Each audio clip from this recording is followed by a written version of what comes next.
Okay, so Tyson Fury knew going into the rematch that Deontay Wilder can't fight very well moving backwards. Fury's game plan was to get Deontay Wilder to back up, and the way to do this was to pressure him with feints and a long-range step jab.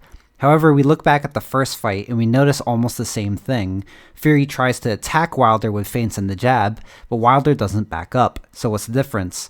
Well, the biggest adjustment Fury must have practiced with his new trainer, Sugar Hill Steward, going into the rematch is just a very slight adjustment in the setup of these feints and these jabs. Look here at the very start of the rematch. Fury feints from just outside of Wilder's punching range. Fury has a reach advantage over Wilder, and Wilder knows this. Wilder knows he's in the danger zone and can't hit Fury back at this range, so what does he do? He steps away from the danger zone, away from Fury's punching range. Compare this to the first fight. Fury feints the jab and Wilder confidently bites on it because he knows he's in his own punching range. Wilder is in his punching range. So Wilder does have some pretty good timing and people just don't understand this. So the big key adjustment here for Tyson Fury was to use his reach advantage and mix up the feint with the step jab as opposed to mixing up the feint with a regular jab. See in the rematch how he feints with a small step from long distance? This feint allows Fury to control the space between him and Wilder and eventually allows him to control the pace of the fight. So you see here feint and then bam, step jab.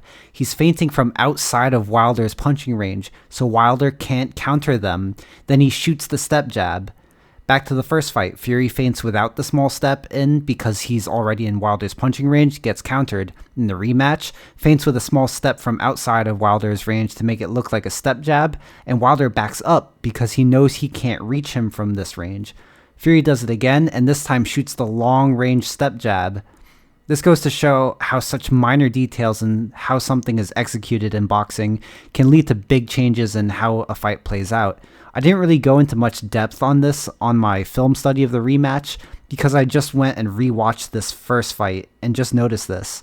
This must be something Fury worked on with Sugar Hill Steward because as you could see, he immediately opened the fight doing this adjustment to his feints and his jabs. Anyways, if you have long arms like Tyson Fury, try this setup out.